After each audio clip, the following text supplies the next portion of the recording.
UP के 3 जिलों में योगी सरकार एयरपोर्ट डेवलपमेंट पर जोर दे रही है। केंद्रीय मंत्री हरदीप सिंह पुरी सीएम योगी के साथ आज चर्चा करेंगे। करीब 12 बजे वीडियो कॉन्फ्रेंसिंग के जरिए सीएम योगी और केंद्रीय मंत्री हरदीप सिंह पुरी की बैठक होगी। यूपी में आज से अंतर्राज्यीय बस सेवा की शुरुआत हो चुकी है। प्रदेश भर से दिल्ली के लिए रोडवेज बस सेवा की शुरुआत की गई है। दरअसल लॉकडाउन में बस सेवा बंद कर दी गई थी। अब जाकर यानी 169 दिन बाद फिर से बस सेवा की शुरुआत की गई है। सीएम योगी ने ट्वीट कर इसकी जानकारी दी है।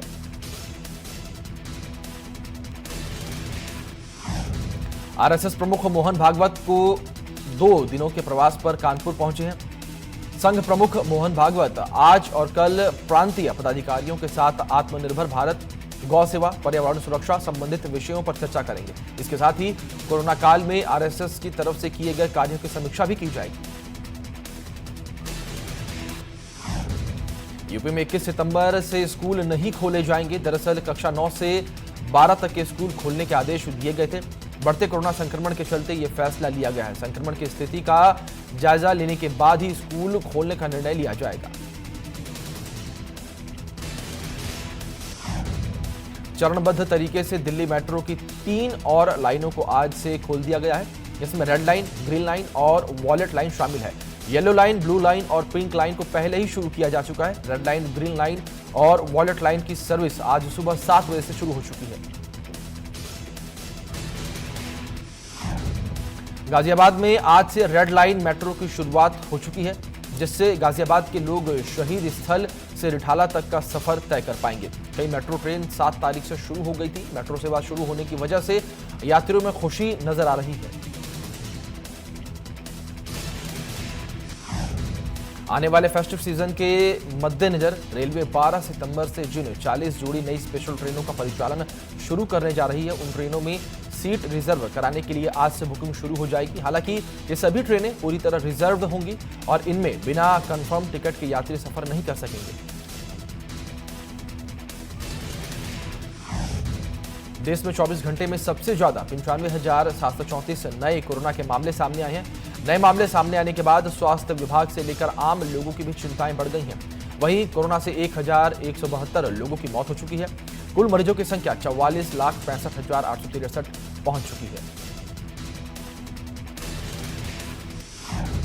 यूपी में कोरोना मरीजों की संख्या में लगातार इजाफा होता चला जा रहा है। बुधवार को कोरोना के 6,711 नए मरीज सामने आए हैं, तो वहीं कोरोना संक्रमण के 64,028 केस एक्टिव हैं। साथ ही कोरोना से अब तक 2,16,901 लोग ठीक भी हो चुके हैं।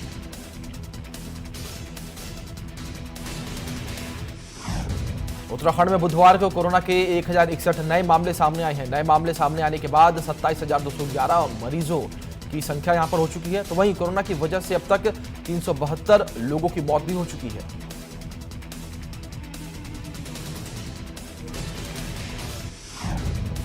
लखनऊ में पीजीआई के कोविड-19 अस्पताल में भर्ती तुलसी पीठ के संस्थापक स्वामी रामभद्राचार्य की पहली कोरोना रिपोर्ट नेगेटिव आई है।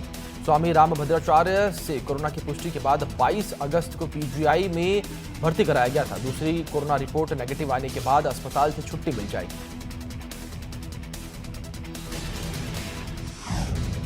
लखनऊ में कोरोना के साथ साथ अब डेंगू मरीजों की संख्या लगातार बढ़ रही है। राजधानी में डेंगू मरीजों की संख्या बढ़कर 55 हो गई है।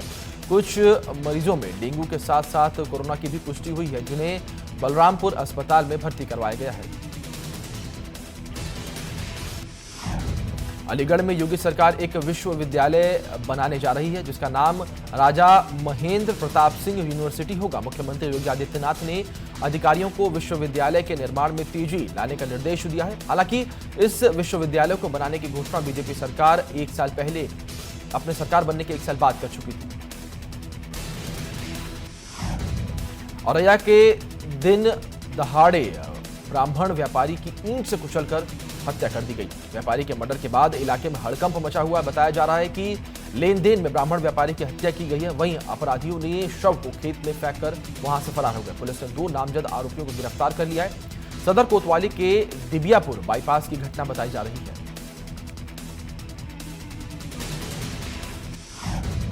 काशीपुर में 3 दिन पहले रात में हुए डबल मर्डर के मामले में 48 घंटे से भी अधिक समय बीत जाने के बाद पुलिस के हाथ खाली हैं। पुलिस के मुताबिक उत्तर प्रदेश के रामपुर और मुरादाबाद क्षेत्र में लगातार दबिश दी जा रही है। जल्द ही हत्याकांड के आरोपियों को पकड़ लिया जाएगा।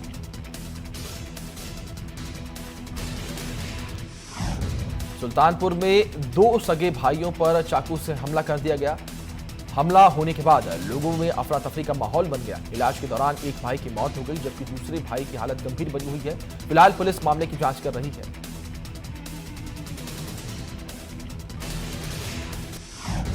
बागपत में जहरीली शराब पीने से अब तक 5 लोगों की मौत हो चुकी है। आपको बता दें कि कल शराब पीने से 4 लोगों की मौत हुई थी और आज 1 लोगों की मौत हो गई है। चांदीनगर थाना क्षेत्र के चमरवाल गांव का यह पूरा मामला बताया जा रहा है। बुलंदशहर में पुलिस और 25,000 के इनामी बदमाश के बीच मुठभेड़ हो गई। मुठभेड़ में दोनों तरफ से कई राउंड फायरिंग की गई। फायरिंग में इनामी बदमाश के पैर में गोली लग गई। पुलिस ने बदमाश के पास से मोटरसाइकिल, 1 तमंचा और 2 जिंदा कारतूस भी बरामद किए हैं। खुर्जा थाना क्षेत्र की यह पूरी घटना बताई जा रही है।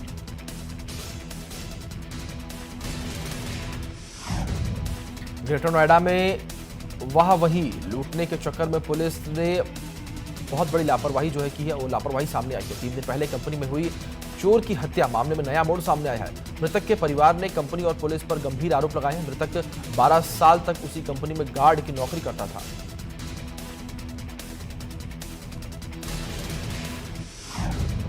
कानपुर में वकील पर बाइक सवारों ने ताबड़तोड़ फायरिंग कर दी। हमले में बाल वकील शैलेंद्र पांडे बच गए, तो वहीं मुंशी दीपक के पैर में गोली लग गई। अज्ञात बाइक सवार 4 बदमाशों ने हमला किया था। वकील की शिकायत पर पुलिस ने मामला दर्ज कर लिया है। कोतवाली थाना क्षेत्र की पूरी घटना बताई जा रही है।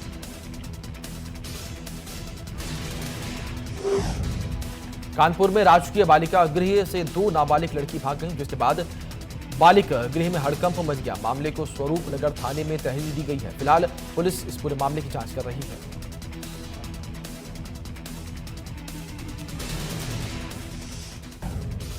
कुशीनगर में पंचों ने प्यार करने वालों को तुगलकी फरमान सुनाया। प्रेमी प्रेमिका के मुंह पर कालिक पोत कर उन्हें पूरे गांव में घुमाया गया। इतना ही नहीं, ग्रामीणों ने प्रेमी प्रेमिका को जूते चप्पल की माला भी पहनाई। वीडियो वायरल होने के बाद पुलिस एक्शन में नजर आई। पुलिस ने 12 लोगों को गिरफ्तार कर लिया है। मैनपुरी में अचानक मिट्टी की ढाई बह गई, जिसमें 5 किशोरियां दब गई। चीख पुकार की आवाज सुनकर ग्रामीण बचाने के लिए दौड़े, जिसके बाद 5 को बाहर निकाला गया। इलाज के लिए 5 किशोरियों को सामुदायिक स्वास्थ्य केंद्र में भेजा गया है। वाराणसी में बीएचयू की प्रवेश परीक्षा लेकर लौट रहे छात्र के साथ मारपीट की गई। मारपीट का वीडियो बनाकर वायरल किया गया। छात्र ने 2 नामजद और अज्ञात के खिलाफ केस दर्ज करवाया है।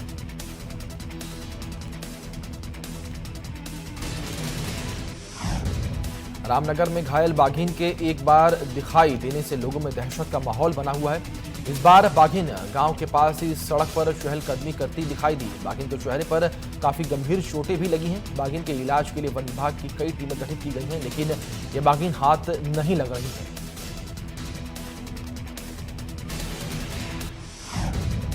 बस्ती के कुदरहा ब्लॉक के ग्राम पंचायत सिसई में भ्रष्टाचार का मामला सामने आया है, जहां शासन के दिए गए पैसों से ना ही पंचायत भवन के मरम्मत का काम हुआ और ना ही स्कूल भवन का कायाकल्प हुआ।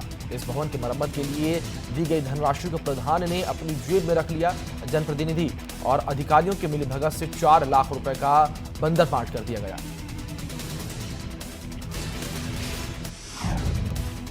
बदायूं के रहने वाले मोहम्मद नईम की पहले कोरोना ने नौकरी छीनी, तो वहीं दूसरी तरफ घर वालों ने उन्हें घर से निकाल दिया। दरअसल मोहम्मद नईम सऊदी अरब में ड्राइवर की नौकरी करता था। नईम लॉकडाउन से पहले हिंदुस्तान वापस लौट आया था।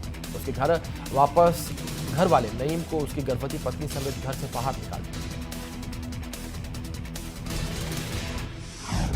पूर्व बाहुबली सांसद अतीक अहमद पर सरकारी शिकंजा लगातार कसता जा रहा है।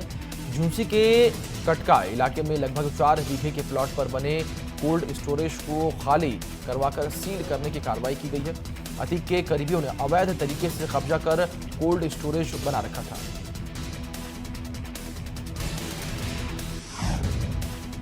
मिर्जापुर में हथकरघा उद्योग कच्चे माल की उपलब्धता में कमी, संसाधनों का अभाव और तैयार माल की बाजार में खपत कम होने से दम तोड़ता नजर आ रहा है। नई पीढ़ी इस उद्योग में मुनाफा कम और मुसीबत ज्यादा होने से इस व्यवसाय से दूर होती जा रही है।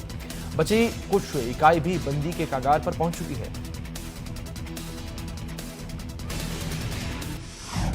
महिला अपराध पर लगाम लगाने के लिए लखनऊ में पिंक पुलिस बूथ तैयार किए गए हैं, जहां महिला अपराध से जुड़े सभी केसों का निस्तारण किया जाएगा। निर्भया फंड से शहर में 100 से ज्यादा पिंक पुलिस बूथ बनाए जाएंगे। फिलहाल अब तक पिंक बूथ के 25 मॉडल बनकर लगभग तैयार हो चुके हैं।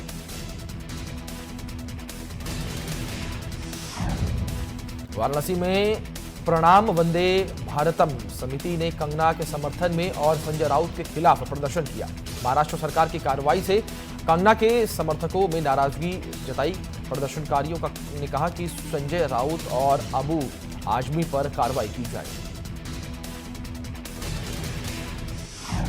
आंध्र प्रदेश के विजयनगरम में सड़क खराब होने की वजह से गर्भवती महिला को परिजनों ने पालकी में बिठाकर अस्पताल ले गए। आपको बता दें कि परिजन लगभग 10 किलोमीटर पैदल चले, तब जाकर वो गर्भवती महिला को अस्पताल पहुंचा सके।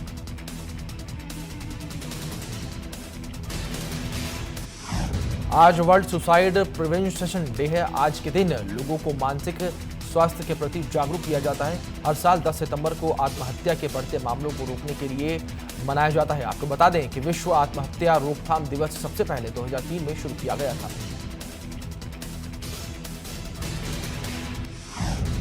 विश्व स्वास्थ्य संगठन के आंकड़ों के अनुसार हर 40 सेकंड में एक व्यक्ति आत्महत्या करता है। हर साल लगभग 8 लाख से ज्यादा लोग आत्महत्या कर लेते हैं, जबकि इससे भी अधिक संख्या में लोग आत्महत्या की कोशिश करते हैं। यह स्थिति बहुत डराने वाली है।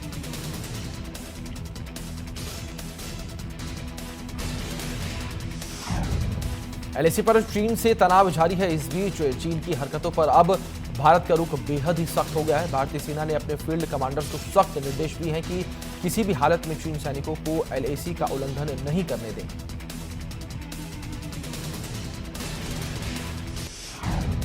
अमेरिकी राष्ट्रपति डोनाल्ड ट्रंप इराक और अफगानिस्तान से कुछ और अमेरिकी सैनिकों को वापस बुलाने का ऐलान कर सकते हैं। इन दोनों देशों में कुल मिलाकर करीब 14,000 अमेरिकी सैनिक तैनात हैं। ट्रंप के इस कदम को सियासी लिहाजा और नवंबर में होने वाले राष्ट्रपति चुनाव से जोड़कर देखा जा रहा है।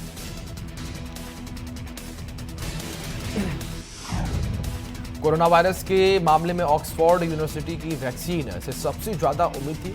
ट्रायल के दौरान इसके शुरुआती नतीजे भी उत्साहजनक थे, लेकिन अचानक से इस वैक्सीन को ट्रायल को रोक दिया गया है। दरअसल ट्रायल के दौरान एक व्यक्ति की तबीयत खराब होने की वजह से ट्रायल रोका गया।